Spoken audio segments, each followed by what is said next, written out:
And now, Eagles Talk with your man Dark Knight and his guest, not his guest host, his host Pat Sandlin. We're -1. The shell's on vacation, but we're coming to you live right now. Let's get it. We go live in 5, 4, 3, 2. Smash him up, crack that fool. Quarterback crack, yo, sack that fool. Hit him, hit him, hit him, hit him, hit him, hit him, hit him, hit him, hit him, hit him, hit him, hit him, hit him, hit him, hit him. Smash him up, watch that move. Wind too swift, can't catch these dudes. Hit him, hit him, hit him, hit him, hit him, hit him, hit him, hit him, hit him, hit him, hit him. Listen, listen, listen, listen. This Eagles talk, this talk Eagles. Philly bleed green, it's from your people. Fly, Eagles, fly. Let's beat the squad. Big Pat Shelley, Dante the Dark Child. Drop the stats on him, drop the facts on him. Spur King, baby, let's get it on.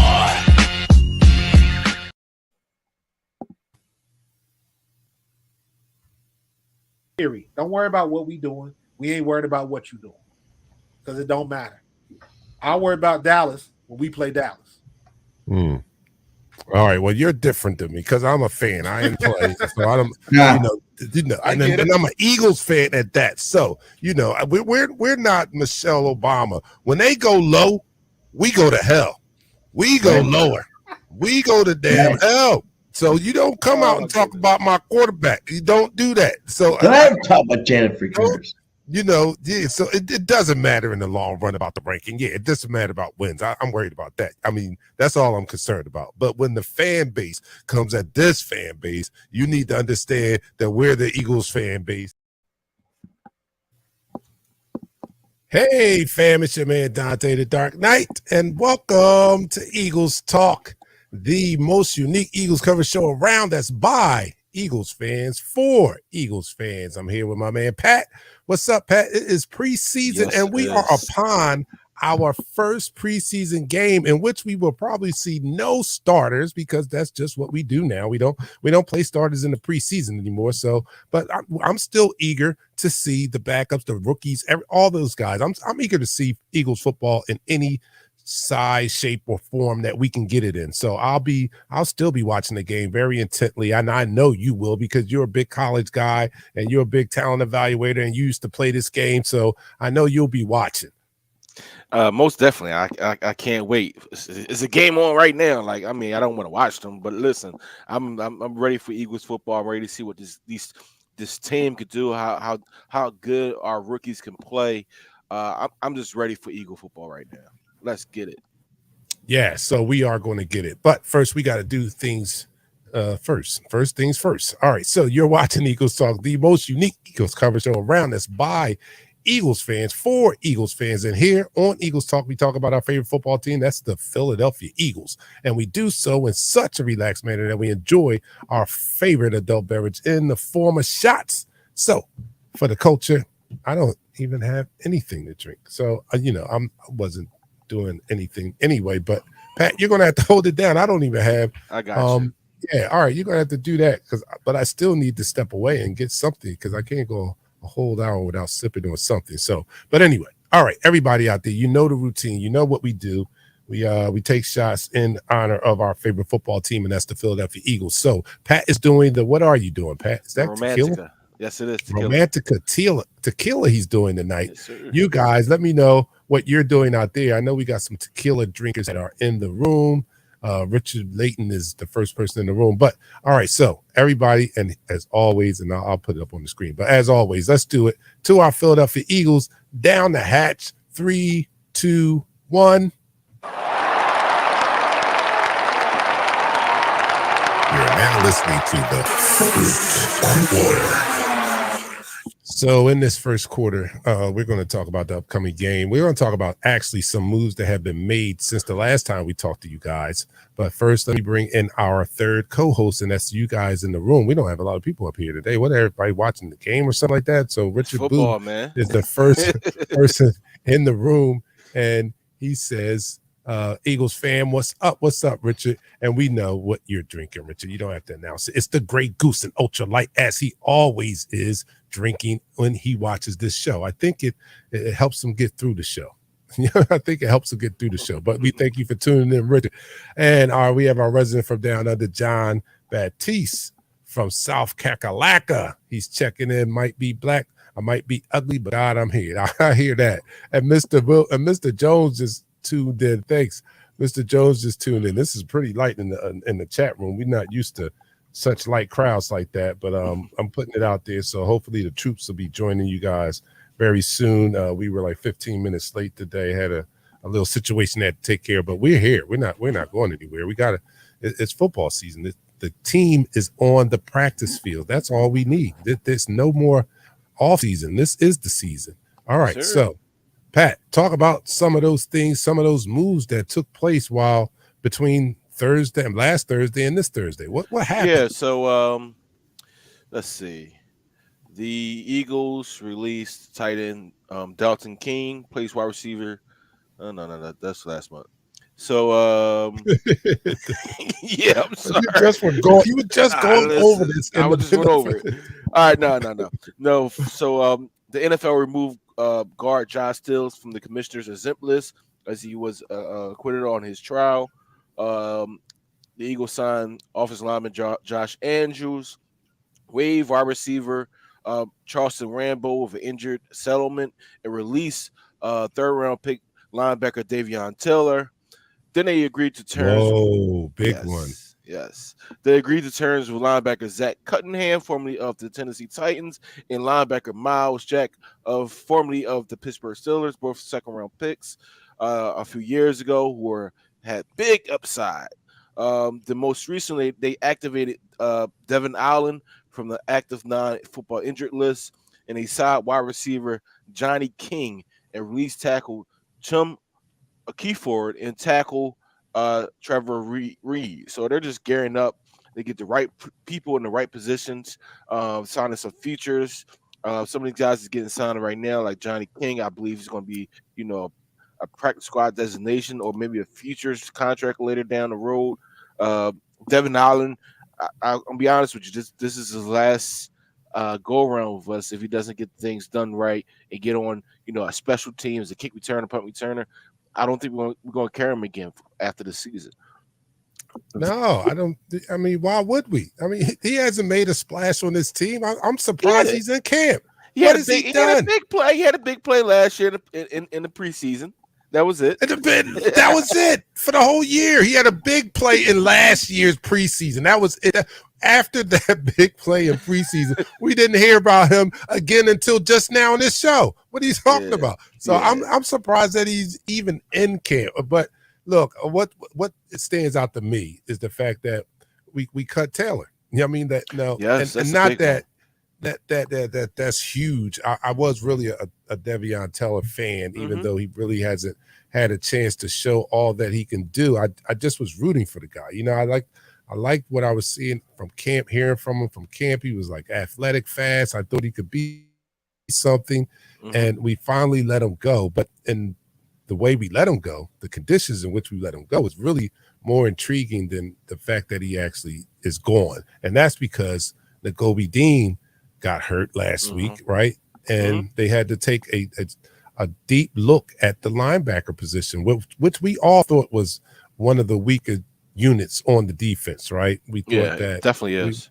We thought that, right, going in. So after Nakobe went down, and it wasn't anything serious, but it made them take a deeper look at the linebacker core. And then they went out and signed Miles Jack and Cunningham, right? And that's the bigger issue here. Like, what were they seeing out of? I know it's part of it was depth, you know what I mean, because Nakobe went down, but was some of that saying that they're not sold on their linebacking unit right now? Like, does that kind of reflect on the fact that they're not totally pleased with Nakobe? Because Nakobe's been doing all right, but I haven't heard that he's been lighting training camp on fire. Is it part of that? Some of that? I don't think it's necessarily Nakobe not lighting the practice field on fire, because you do good in practice to shine, but the games is actually a true testament of what you can really do. And we've seen him in live action. He gets one of the best running backs in the NFL with Derrick Henry. So I'm not going to say that it was all because N'Kobe Dean's not flashing. I'm just saying that our linebacker depth is weak. Let's be honest. Patrick Johnson, I think, went down with a knee issue. We thought was a huge issue, or was that K'Ron Johnson? One of the Johnsons went down with an injury last week in practice, and then we looked at Davion Taylor. Truthfully, I'm gonna be honest with you. I didn't even know he was still on the team. So. Oh, I knew that. I knew that. I kind of knew he was on the team. I'm just joking, like, yo, yeah, all right.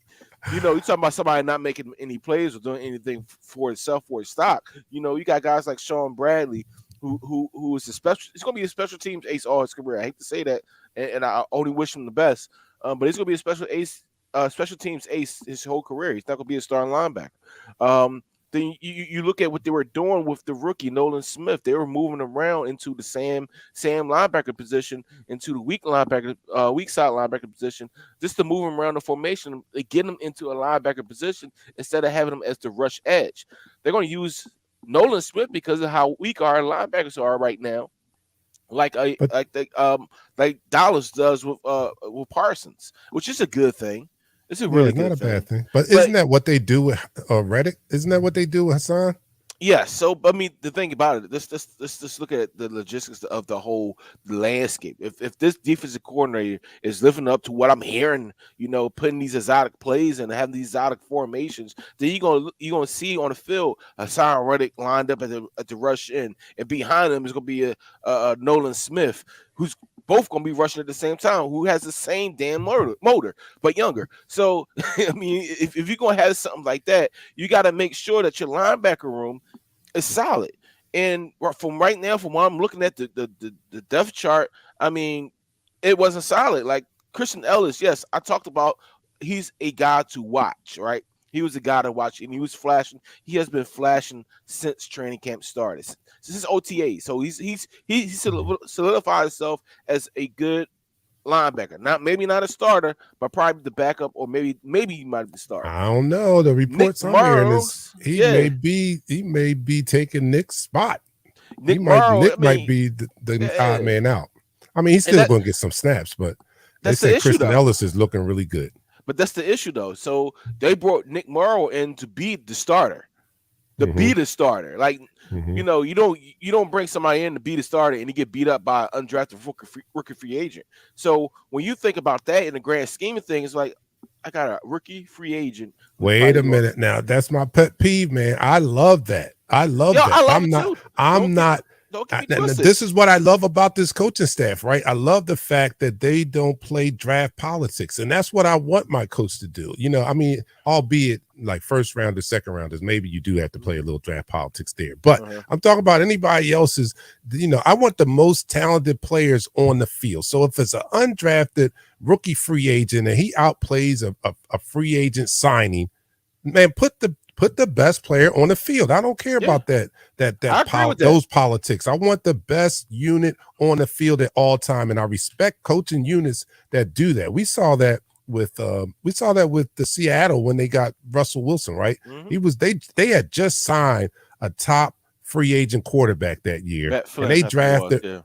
And they drafted Russell Wilson, and Russell Wilson outplayed the guy, and they played him. That's what great coaching staffs do. Yeah, they don't what play I'm those saying, draft politics. I'm not saying anything about the draft politics of the a free agent and an undrafted rookie free agent. I'm just trying to say that when you have an undrafted rookie free agent outplaying, because it's competition, outplaying somebody you actually signed so he could be a starter. That speaks volumes of what that linebacker room is.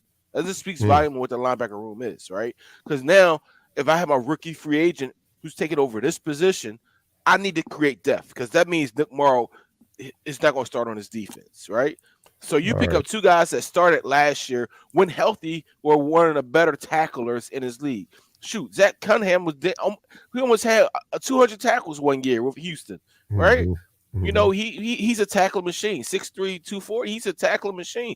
Miles Jack was considered one of the best linebackers coming out in college. He Mr. Do-It-All. So these guys not only going to push the competition for these linebackers, but they're going to get proper time in this first unit to play and show what they got. All right, bottom line. It's only gonna make this defense better. That's all it is. Bottom line. Do you like the signings? I love the signings. All right. I love the that's signings. good. Now, on the scale comparing them to the D tackle signing that we had last year, the two, Sue Joseph and Linval Joseph, how do they compare to that? Is it along the same lines, or do you like this? This package? That signing was during the season, and it was out of necessity. This signing is during training camp, and it's the same type of signing. It's out of necessity. It's out of necessity. So I had to put out there like that. I had to put out there. So yeah, I think it's on the same level. If not, like I agree that this signing is almost the same level as you remember we signed J.J. back in 2017. Yeah. Like that was out of necessity. We had a running back stable.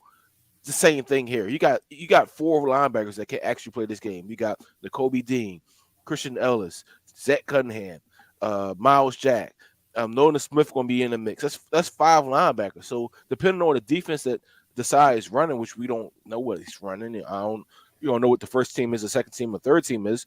Whatever the defense they run, they should have enough athletic linebackers, enough guys in there that can make plays, fill holes, and be accountable for this defense. All right, so it's safe for me to go into my Howie is the man. He's the man again. Howie is that dude. He's a wizard, man. Not only to go out and get this talent, but to, what he does best, to be a wizard of the salary cap, to even have the money to go out and get these guys. Now, albeit these guys wasn't very expensive. They were still seen around 2 weeks into training camp. So their market value wasn't that high. But he still had enough money around to be able to go get these guys, and that's the wizardry of Howie Roseman. I love this guy, and this is even after we signed our franchise quarterback to his big contract. So Howie is just running a clinic on how you manage a salary cap and still be able to get your team what they need. And I know we have to wait and see if it actually pans out, but on paper, these 2 linebackers are not slouches. Like you said, they've been leaders in tackles over the past few years, over 100 tackles each at some point in their career. So they know how to play the game. We don't even need them to be superstars. We have found that we picked up free agents, and they don't have to be superstars, but they fit the scheme of what we're playing, and they play up to their ability, and that's all we need, really. If we can get everyone to duplicate what last year's team did, and what I mean by that is last year's team was so extraordinary because basically everybody damn near played up to the potential that we thought they would be when we signed them, because you have a hope when you sign a player like, and I'll use a bad example here, but when you sign a player like Nnamdi Asomugha, right? You have an expectation that he's going to be, because I want to make a point here. So when you sign a player like Nnamdi Asomugha, you have this expectation that he's going to be that great player that he was, that that gave you the reason to sign him. Like you signed him because he was the top cornerback. He had he was doing amazing things, and then he got here and he wasn't doing it. Well, last year we signed free agents, and we were hoping that they would play up to the level that we expected when we signed them, and they actually did. And that's why this team was so great last year. Those people played up until, Hassan Reddick, we signed him, and I think he played better than what we expected, right? He played better than what he expected. He did. He was a double-digit sack guy coming in here from 2 different teams, from team to team to us. So, yeah, you're 100% right, Dark Knight. Like, the expectations from each free agent we picked up last year, they met it and went above. CJ, GJ, Joseph and Sue, even Kaiser White, like those guys, James Bradbury, like they lived up and surpassed. They surpassed what we needed from them. And, it's just a testament. It goes back to Howie Roseman. It goes back to what he's seen, and he's starting to be more of a football guy like we think, right? A Philadelphia football guy than the regular everyday Joe GM that we see around the NFL. Trying to outsmart the next guy. All you got to do is either pick the best person available or sign the best person available, Well, I'll pump the brakes on that a little bit, because I think what he has done as far as talent, is relied on his football people to tell him who to pick. You know what I'm saying? Like, I think he's leaned more on, let me listen to these scouts that I've hired to look at who know football players and listen to them, because it's a no-brainer, especially after passing on a person like Justin Jefferson. If that doesn't give you the motivation to say, all right, maybe I just need to let the football people do the football things, because that's a generational player, and we let him go. So I think Howie has learned his lesson and allows the football people to make the football decisions, and it's not hard when you are picking the best players off the best college teams. That's like a no-brainer. We should have. I don't know how they didn't come up with that philosophy earlier. But let me go to some comments out here. Some people are here. Yeah, you guys have joined us now. Thank you for joining us. Eagles Talk. We're back. We're on regularly every Thursday, 7:00. We thank you guys. Palatero is in the house. He says, hello, fellas. What's up, Palatero? Long time no here. John Patisse says that's why Steen is pushing the start on the offensive line. Nah, from what I heard. I mean, he's talking about competition. He's talking about competition. Yes. Oh, okay. And Steen is being very versatile right now. He's being more versatile than Andre Dillon, from what I heard. But pushing the start, Cam Jurgens got that on lock right now. He has that position. Yeah, I think so. I mean, he came into camp with everybody behind him, and he's not even giving up any first team reps. I don't even think they've given Steen first team reps. That's how ingrained Jurgens is in the offensive plan for them. So Floyd says, I think we're going to go with a 3-4. Definitely. What do you think? 3-4? I don't know. I literally don't know what the heck kind of defense this defensive coordinator is going to play. Like, multiple fronts, multiple formations, different looks. I heard they had the safeties at linebacker, so they gave a different look to the offense. It's hard to grasp what he's going to throw out there, and I just pray and hope that the defensive players can grasp this information that's being thrown at them, and they can be prepared and ready to run that scheme, whatever scheme they're running. I have no clue what they're running. We might see a plain old pawn type of defense on this preseason. So you might not even see his true to form defense until week 1. Yeah, I agree with that. But let's end this quarter. And that's the end of the quarter. All right, you're watching Eagles Talk, the most unique Eagles coverage show around. That's by Eagles fans for Eagles fans. And here on Eagles Talk, we like to do what we always like to do. We like to talk about our favorite football team, the Philadelphia Eagles. We do so in such a relaxed manner that we enjoy our favorite adult beverage in the form of shots. Dang, I still didn't get a chance. Next time you go on a long commentary, I'm running to get me something to drink. But we talk about our favorite football team. All right, we talk about our favorite football team, the Philadelphia Eagles. We do so in such a relaxed manner that we enjoy our favorite adult beverage in the form of shots. So Pat is doing the tequila. What is that again? What kind of tequila? Romantica tequila. And, yes, it's delicious. And you guys let me know what you're doing out there. Oh, there's our resident. All right, let me know what you're doing out there, and let's salute our Philadelphia Eagles. So down the hatch, 3, 2, 1. You're now listening to the second quarter. All right, second quarter. This question on the screen right here. Jeremiah says, "What's y'all thoughts on the coaching staff, mainly our new OC and DC?" All right, I'll let you answer, and I'm gonna run, and then I'll come back, and then I'll answer. Well, I just talked about a defensive coordinator. I'm not too sure what we're going to see from him. He has a lot of different pieces to play with, so he can run many different fronts. He could do many different formations. He can run different personnels out there.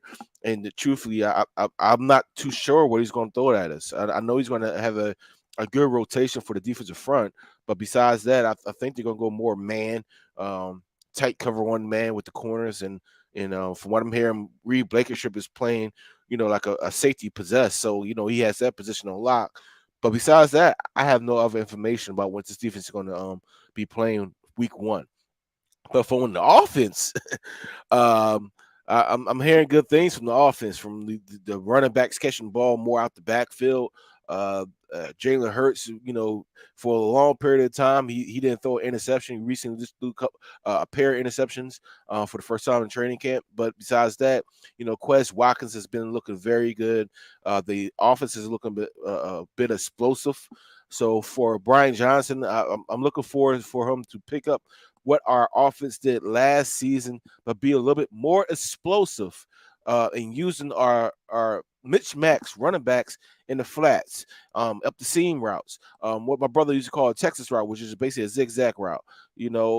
I'm looking forward Quez Watkins to have. I hate to say this early, but I'm looking forward for Quez Watkins to have a big year. So that's basically what I see from the reports that's coming out of training camp. Again, that defense is still the unknown. But it's still, they say multiple sacks, a 3-4 or 4-3. We don't know. We said the same thing about Jonathan Gannon when he was here as defensive coordinator. We thought he was going to run a multiple set defense, and he ended up running a BS defense. So to that, I look forward to week 1 to see exactly what they run, make it unconventional, make it very difficult to cover, and be very explosive on the offensive side of the ball. How about we just put up 1 million points and make the defense life much easier? How about that? Oh, darn it. Switch things. All right. So you just broke down the defensive coordinator, right? Yeah, I said the same thing about the defense. Like, I have no clue what they're going to be running. I look forward to the defense being very good because you got a lot of good players out there. But the offense, I heard the offense is going to be very explosive. Brian Johnson is going to, get the ball in the air to the running backs out the backfield. These receivers definitely going to eat. I think the offense is going to be very explosive under Johnson. All right. My take on the coaching staff, OC and DC, they are the biggest question marks that I have on this team, right? Because we don't know what they are going to do. I do. Oh, excuse me. I do. Oh, excuse me. Sound like you had to get a tote. Oh man. I do have the utmost confidence in Brian Johnson in his knowledge of the offense. He's been here with Nick Sirianni since he's gotten here. And I have confidence in him working with Jalen Hurts because he's worked with Jalen Hurts for a very long time. He knows him very, very well. My question with the whole situation is, how is he going to be as a play caller? I've been saying this all off season. What kind of play caller is he going to be? Because we know from seeing Sirianni take the reins of calling plays, how that looked versus when he handed those reins over to Steichen last year, and how different it looked, how much more fluid the offense was, how much more explosive it was just by changing play callers, because it was the same offense. It was just a matter of changing play callers. So in that sense, I just don't know what to expect from Brian Johnson until I actually see it. I know he has a good grasp of it. I know he knows Jalen, but how? Because it takes a feel. I mean, and I'm going to dumb it all the way down to the video game, but you know what it is when you play Madden and you don't have if your play calling is not flowing, your game is off, dude. Your game is off. So yeah, and we're talking about the highest level here. So I just have a question on how he's going to call the game. But then on the other side of the ball, I just don't know much about this side. So it remains to be seen. Like you said, you don't know what he's going to run. I'm hoping that he's as aggressive as his press conference, his opening press conference said. I'm hearing he's doing a lot of exotic things in practice, and I just hope it translates to the field. So I have confidence in these people. They're just my biggest question marks. I'm not scared. I'm just don't know. So they're my question marks. But I think that they're going to do a good job. I think that they will do a good job, and we'll see. It remains to be seen. So let me go to some more comments down here. Tony Burren, our resident from down under, he says, "Yo, Burren fam, what game time you think our starters will be getting this?" Nah, none. I think they might get 4 plays. I think they might get a few plays because they didn't, they didn't scrimmage against another team this week. They start that scrimmage next week. So if anything, I think they might get like a one series, if anything. Oh, Tony Burns making a joke, me choking. He said, that's what high quality H2O will Yeah. do for you. Yeah. Hey, what's up? Anthony's in the house. Hey, guys. What's up, Ant? What up? Long time no see. Yeah, been a minute. All right. So we faced the Baltimore Ravens under this new training camp philosophy of preserving our starters. Mhm. So, you just talked about it. You think they're going to get 4 plays. I don't know. If they follow last year's scheme, they might not even get that. But it worked. Let's say that. It was one of the most healthiest seasons we had in a while. I don't know why they would move from it or do anything different. I don't like it. I want to see the starters, yes, but do I want to see my starters healthy at the beginning of the season? I probably want that a little bit more. So although I'm not happy with this new philosophy of preserving or wrapping your starters in bubble wrap until the season starts, I don't like that. It just seems to be the way of the NFL now. And if not the way of the whole NFL, it's definitely the way of the Philadelphia Eagles, which to me, and I've said this before, which to me makes the first month of the season that much. Well, although the games count, it's going to be sloppy. Everybody is going to be actually becoming acclimated to the physicality of football in the first month of the season. So it's going to be some sloppy football those first 4 weeks until everybody's in game shape, and I think that the quality of the game suffers for that. But I think we're so excited to see football that we don't even notice how many mistakes are being made. But I noticed. I'm about to say, I think we can, because if we look back to last year, right? Mhm. Last year, the beginning of the season, even though we were racking up wins, we kept having something to say after every game, and it basically came down to the same thing. Like, once this team puts a full game together, we're going to be a problem, because they were only like putting a half together. The first half they were doing, blowing people out. Second half, not so well. Mhm. And I think maybe that has something to do with the fact that they didn't play in the preseason. So they were kind of getting on track in that first month. And then maybe sometimes midway through the season, they started to put a full game together. And then it was really scary for that team. So I'm hoping that we see the same thing this year. Definitely. I'm looking forward to it. I'm looking forward to seeing Jalen Carter out there. They've been saying some freaky stuff about him, about how our offensive linemen are game planning to stop him, how powerful he is, and how advanced he is as a rookie defensive lineman. I'm looking forward to seeing the motor from Nolan Smith. I'm looking to see Sidney Brown. That's basically, I'm looking to see the whole defense. I'm sorry. Oh yeah, because we had a comment up here. What's going on with Blankenship? I'm hearing Reed Blankenship. He's having a hell of a camp. They're saying that he's flashed. He picked off Jalen Hurts. He's doing those splash plays that make you say, you know what, we have to start this guy. We have to start this kid. He all right, basically I'm all right with solidified his spot. All right, now it's time for my weekly rant here, and this guy and Jason brought it up first. Jason, you know how I feel, but I heard Nagata is pushing Quez for reps. Now, that's my my whipping boy is Quez. That's my whipping boy, and I'm not confident in Quez. I'm down on Quez going in this training camp, and his spot. He's got challenges there. Floyd says Watkins needs to step up. And you know how I feel. And somebody says Quez can get the F out of here. Well, from all the reports that we have been hearing, Quez Watkins has been stepping up. He stepped up his game big time.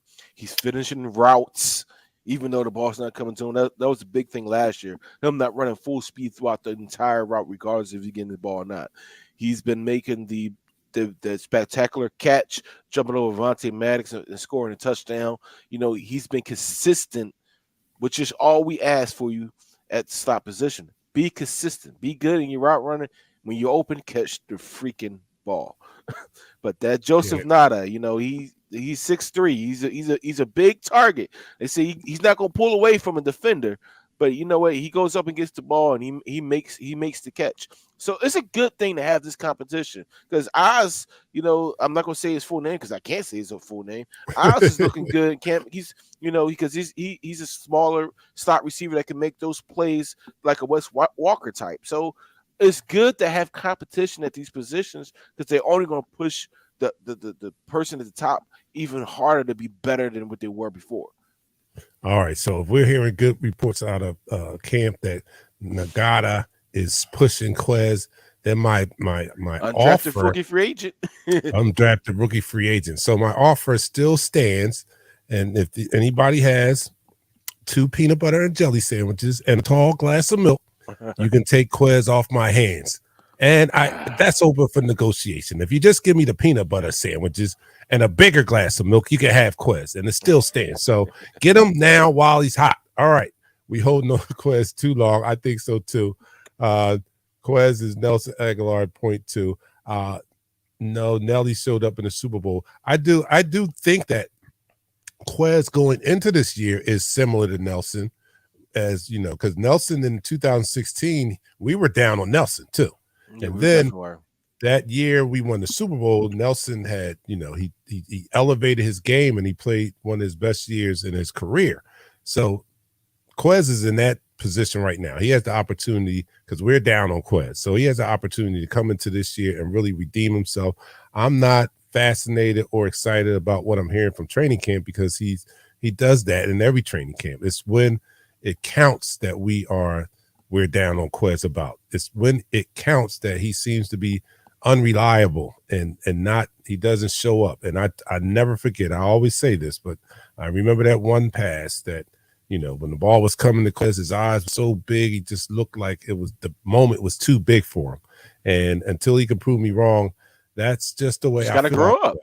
Yeah, you just gotta grow up. He really listen, you just gotta grow up. You gotta this is not a kid's sport. This is a grown ass man sport. And you're gonna be put in situations where you need to step up. You need to step up. Either crap or get off the pot. Yeah. So all right, let's end this quarter here. And that's the end of the quarter. All right, that's the end of the second quarter here on Eagles Talk, the most unique Eagles coverage show around that's by Eagles fans for Eagles fans. And here on Eagles Talk, we like to talk about our favorite football team, the Philadelphia Eagles. We do so in such a relaxed manner that we enjoy our favorite adult beverage in the form of shots. So tonight I'm doing the sugar-free lemonade. That's what I'm doing. And Pat is doing the Romantica tequila. Yes. You guys let me know what you're doing as we salute our Philadelphia Eagles as they head into the first preseason game of the year. First time we'll see the Eagles in action comes up this weekend. So everybody, let's raise our glasses to our Philadelphia Eagles. Down the hatch. 3, 2, 1. You're now listening to the third quarter. Let's talk about the opponent we're about to see, right? We're about to see the Baltimore Ravens, and they signed. Yeah, I spiked it. Spiked my sugar-free lemonade. No, I haven't. But they have their quarterback in place. Their franchise quarterback has returned. They signed him to a big money contract. He's happy. They got OBJ over there. Odell. They got Zay. What's his name? Zay Jones. Zay Jones, yeah, the wide receiver. Zay Jones over there. I'll be honest with you.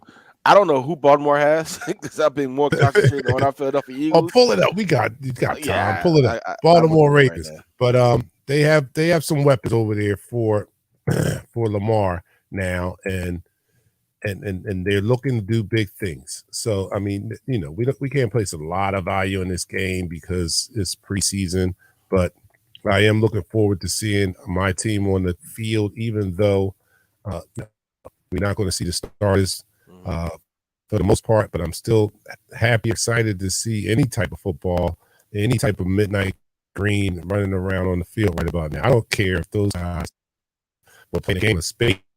I want to see it. I want to see it. I don't care. Zay Flowers. That's the name. Zay Yeah, Flowers. yeah, Zay Flowers. Uh, Yeah. You're cutting out there, Dark Knight, real quick. Yeah, oh, so okay. you know what? They do have some good weapons over there. They have Rashad Bateman, wide receiver, Zay Flowers, rookie, um, OBJ. These guys are like OBJ's definitely not playing. Lamar Johnson definitely not playing. J.K. Rowling is still on PUP, which is the physically unable to perform. So they just signed Melvin Gordon the third, who's just a pass around player right now in his twilight. They have really good. They got Nelson Aguilar. They got Nelly. Oh, do they? Yeah, Oh, they yeah, got they Nelson do. I Aguilar. see it. Oh, I yeah. forgot about They that. got Nelly. Yeah, they do got Nelly. I mean, they All got a right. really good tight end, Mark Andrews. The real good tight end I like is Isaiah Likely. He's from Coastal Carolina. He's a really good receiving tight end, unlike the tight ends we have besides Dallas Goddard. Uh, no, our tight ends been playing really good. I'm just joking. Uh, they have a they have an okay defense. They play tough on defense, so they're always going to have a decent defense backs, but I mean it's nothing special. It's the first preseason game. They're not going to play their starters. We're probably not going to play our starters. If anything, they get like 4 plays or if that.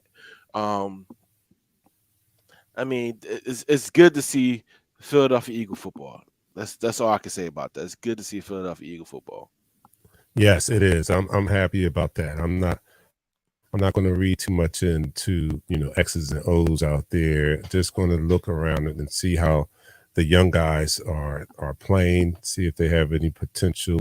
Not going to probably be a lot of intense play calling. Probably a lot of vanilla stuff out there, but it'll still be good to see how our rookies and the such second stringers and third stringers how they look out there. Again, I'm just excited to have football. So I'm not expecting a lot. Even if I see a starter for 4 plays, that'll be the highlight of the night, right? That will be the highlight of the night. But I'm excited just to see football again. Bill Kroll is on here. He said, "Yo, I was scrolling through. Dang, that's a big. I was scrolling through ESPN channels on Sunday morning. I couldn't believe it. They had Ultimate Pillow Fighting Championship as a sport with a ref in a ring with the audience and judges like boxing. No bullshit. Are you kidding me? Are you kidding me?" Oh my goodness. Hey yo. Everything is a sport, man. Oh, Denise says she'll Man. be there. Okay, Denise, you'll be there. Oh, that's what's up. Is that game is down in Baltimore, isn't it? Yep, it's in Baltimore. Okay, you're going down, Denise. That's cool. Give us a play-by-play. Give Shoot, us the a day report. the day Come back after and give that, us a report. I fly to Tampa the day after that. So yeah, they're going to be in Baltimore. Oh, so Mariota. Yeah, we get to see Mariota too. And anybody watch the quarterback thing that was on? What was that on anyway? It's on Netflix? Netflix. I All watched right, it a so little anybody bit, watch and you know what? I go off what Hugh Douglas said. Hugh Douglas called. He said, "If we have to depend on Marcus Mariota to get in the game, we're in serious doo doo." No, actually, he said if Marcus Mariota has to play, the season is over. Yes. If he has to play for any extended amount of time, yeah, we're done. Like if Jalen goes down for extended period of time and we got to depend on Marcus, then yeah, it's probably not going to be a good year for us. So we got to pray. We got to pray for Jalen that he stays healthy. And I don't want them to. Little fight. Well, I'm kind of torn between whether I want them to dial his amount of run plays back. I do But want him to dial. he's been smart with it. He's actually I been very know. smart with it. Besides that Chicago game, I mean that's when he got injured, of course. So I'm gonna say besides the Chicago game, but he was very smart with it, and he picked his chances. That preseason game when he got decked in the Jets game, that was we shouldn't have had him in at the time. But anyway, that's football. I mean, Jalen's a tough kid. He's going to get up. I just hope that we don't have to rely on our backup quarterback this year like we did last year.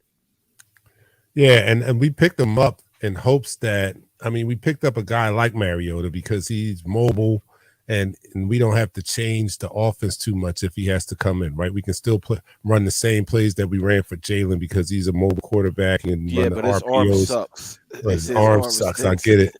and that's why we kind of moved away from the guy we had last year, Minshew, Gardner Minshew. Minshew, right? I bet So you want that's to be why a starter in this league. He wanted to compete to be a starter in the league, and you know for sure once Hurts got that money, after the Super Bowl, the performance Jalen Hurts put in that Super Bowl, he knew for sure he was going to be a starter here in Philadelphia. Man, before Jalen played the Super Bowl, he should have known he was the season Jalen had should have shown him he was not going to be a starter ever here, ever. But another reason why he had to move on is because he could not run the same offense as Jalen. And I think that was a detriment to us last year.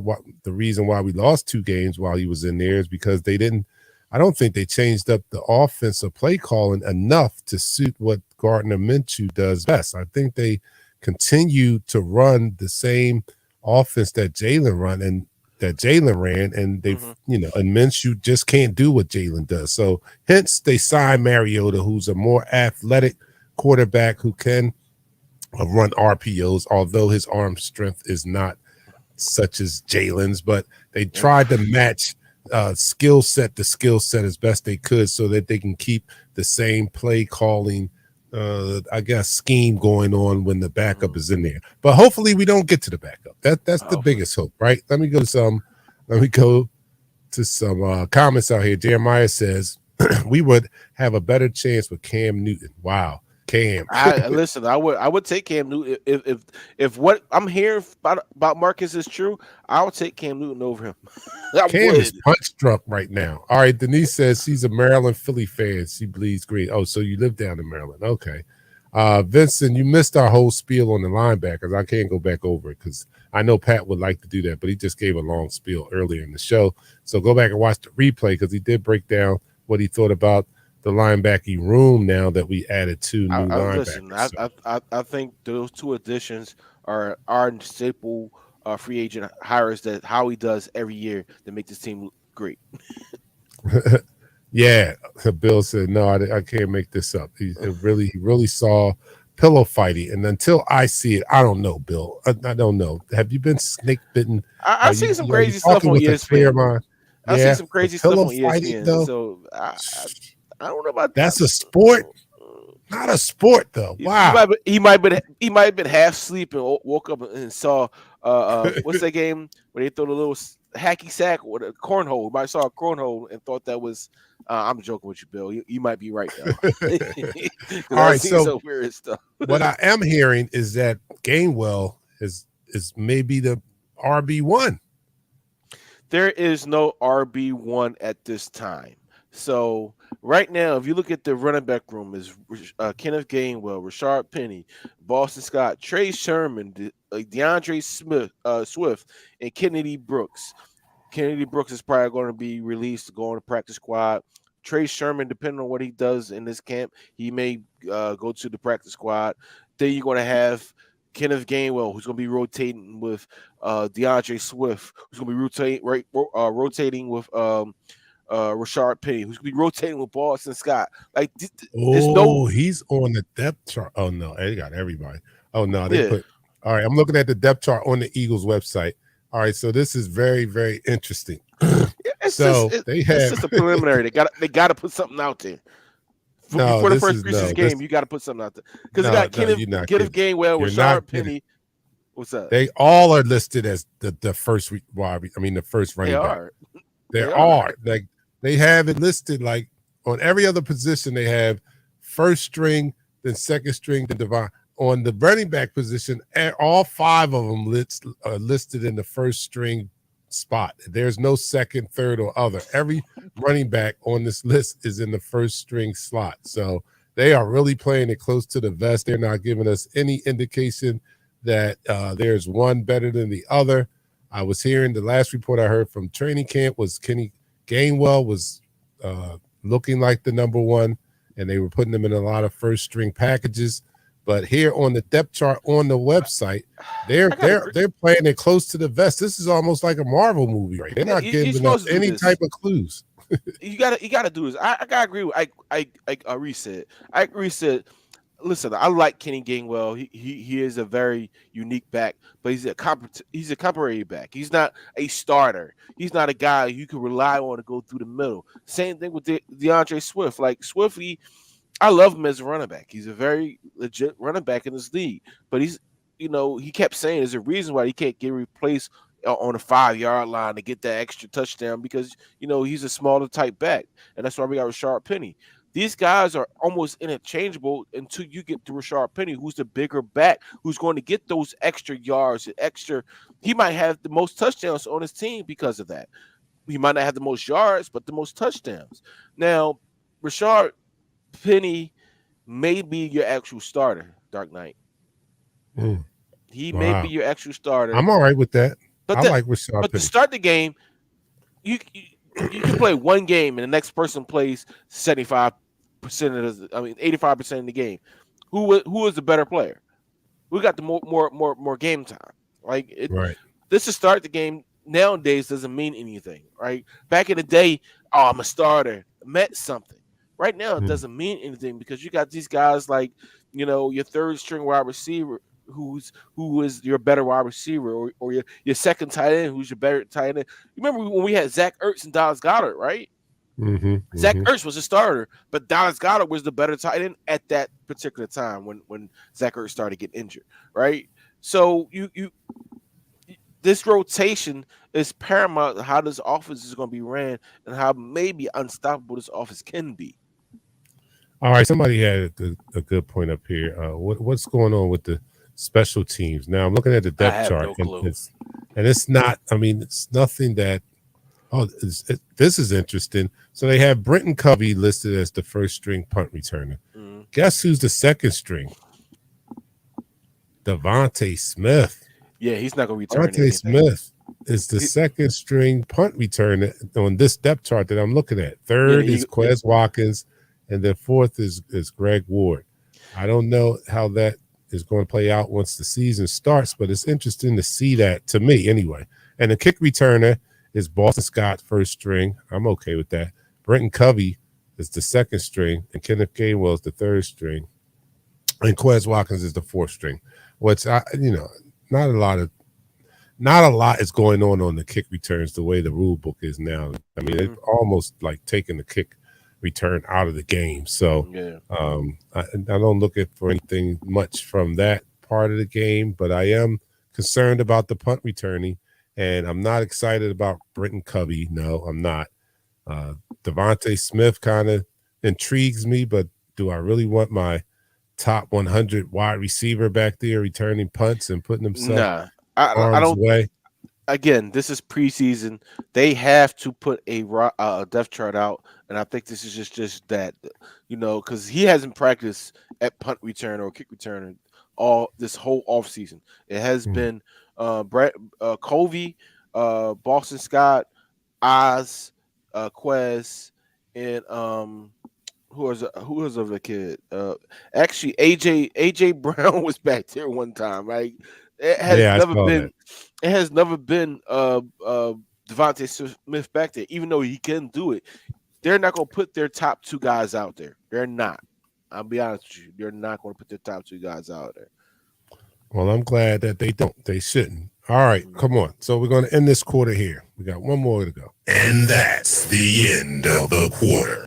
All right, you're listening to, watching Eagles Talk, the most unique Eagles cover show around. That's by Eagles fans for our Eagles fans, by us for us. And here on Eagles Talk, we like to do talk about our favorite football team, the Philadelphia Eagles. We do so in such a relaxed manner that we get drunk. So Pat is doing the honors tonight, and he's drinking Romantica. I've asked that for all 4 quarters. I could not remember that. Romantica tequila. Let me know. I'm doing my sugar-free lemonade, and no, it's not spiked. I'm on the wagon for good. So here we go. Everybody out there, it doesn't have to be an adult beverage. As you can see, mine is not. You can toast whatever you want to toast. Do a shot of whatever you want to do a shot of. All right, but we're going to do it in honor of our Philadelphia Eagles. So here we go. Down the hatch. 3, 2, 1. You're now listening to the fourth quarter. Yeah. So going into this game, let me just answer this. this going into this game, we're all looking forward to seeing the team back on the field. Probably Yep. not going to get a big insight into what kind of scheme he's going to run, what the offense is going to ultimately look like. It's probably be a lot of vanilla things. You know how that's how it goes in the preseason. You don't want to tip your hand too much before the season start.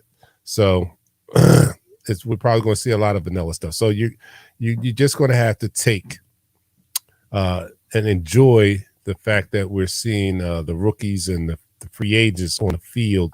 And if you're a big football fan, if you are a big football fan like Pat, like when you can evaluate the talent and stuff like that, you're still going to find value in watching this game Saturday. I'm going to find value in watching this game Saturday because I'm just that star for Eagles football. So just tune in anyway.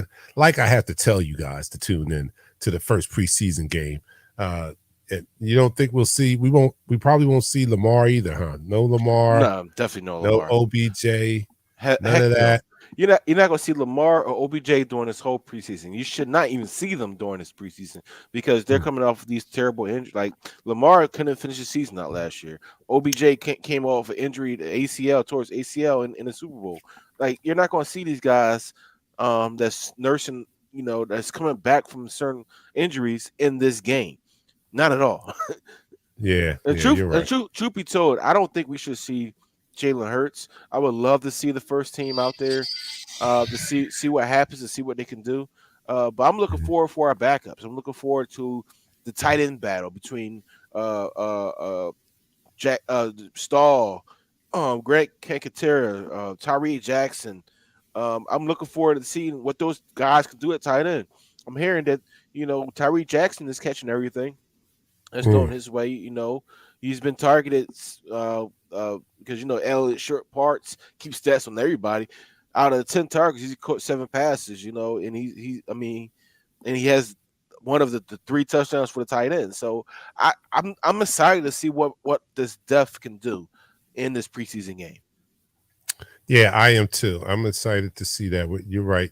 It was foolish of me to expect that we would see anybody, especially those coming off of injury, especially from Baltimore after giving a lot of money to Lamar Jackson. They probably have him bubble wrapped in this preseason. They want to see him make it through an entire season because they took a gamble. Let's not mince it. I mean, let's not get it mixed up. Like they took a gamble on Lamar Jackson because he has been injured the past few years. I don't think he's finished the season. So for him to hold out, he had to come down a lot off his demands. He wanted a fully guaranteed contract like Deshaun Watson. They stood firm on not giving him that as well. They should have because, like I said, he hasn't finished the season in the past few years. So why dedicate or commit that much salary to somebody who can't stay healthy? And he's that type of quarterback that puts himself in harm's way. Like his running style is not like Jalen's running style. Jalen is he takes a lot of precaution on running. He's very smart about it. Yeah. Lamar is a little bit more reckless, although not as reckless as Michael Vick, but he is a little bit more reckless at running. So we just can't commit that much a fully guaranteed contract to a player like that. You just can't. So I think it's hard. It's hard to say that. You know why it's hard to say that? Because it's a dynamic. He's at a position that's getting top notch money, right? He's at that position as a quarterback. You're going to get top notch money. Period. So for his ability to be so dynamic, right? You just mentioned Michael Vick. Michael Vick in his prime was the first athlete to get $100 million, correct? Right. Twice. Yeah, but it wasn't fully guaranteed. It wasn't fully guaranteed, but nowadays, right? If Michael Vick wasn't getting no trouble and he was just be healthy, you would offer Michael Vick $300 million. Truthfully. Yeah, you would. So, but Michael Vick was a little more durable earlier in his career, also. Like Mike Vick ain't have a lot of Mike Vick earlier in his career. Not later. Later, those hits caught up with him, and we found out that he just was incapable of avoiding those hits because he wouldn't slide, and he had that macho attitude, like he wouldn't even get out of bounds a lot of times. He didn't know how to slide. Yeah, he didn't know how to slide, and it seemed like he didn't know how to get out of bounds either. Like he just took that punishment, and after a while, we see that with every running quarter or every quarterback that's athletic. I'm gonna stop calling them running quarterbacks because they're just quarterbacks that are athletic. But we've seen them with all the athletic quarterbacks. You've got, after a while, you become punch drunk after taking all those hits. We saw it with even a bigger specimen of a quarterback, Cam Newton, who we just talked about, right? Big as Cam was, he did not shy away from any of it. 250. He was just 6'5", 250. He was like a linebacker. Yeah. Well, after a while, those hits took its toll on Cam Newton, and I think he was forced out of the game prematurely, but maybe not prematurely. I would pick him up right now. I'm sorry. He took a lot of punishment. As a backup, Dark Knight, you want to pick him up as a backup? He know his role. I don't know. I mean, I don't think that he was pushed out totally because of his talent had eroded. Yeah, I think some of it was his antics also. So I don't know. I would have to see but this is a younger team. We don't need anybody on this team that's going to disrupt the chemistry in the locker room. So if he's a threat to that chemistry in the locker room, then I don't want to see him. Yeah, I agree with that. But no, we agree with that. We're going to wrap it up because it's an hour. And I don't like that, this is not the other show. I don't like to go 5 hours. Y'all be going crazy. I'm like, yo, I watch it for 10 minutes. All right, let me I got it. On the other show, I have to drink on the other show, I have to drink my energy drink on the air. But this one, no. We try to keep it tight into an hour, and it is about an hour now. So, guys, I want you guys to go out, and this is your homework for the weekend. Make sure you watch the Eagles preseason game against the Baltimore Ravens. Come back. Tell me what you think about the backups. Tell me what you think about the scheme, although it's not even going to be anything that you can probably report on. But that's your homework. Watch the game. Come back. Tell me how you like it. Until then, I'm your man, Dark Knight, and with my co-host with the co-most, Pat. We'll see you guys next Thursday. We're out. Peace. Go live in 5, 4, 3, 2. Smash him up, crack that fool. Quarterback crack, yo, sack that fool. Hit him, hit him, hit him, hit him, hit him, hit him, hit him, hit him, hit him, hit him, hit him, hit him, hit him, hit him, hit him. Smash him.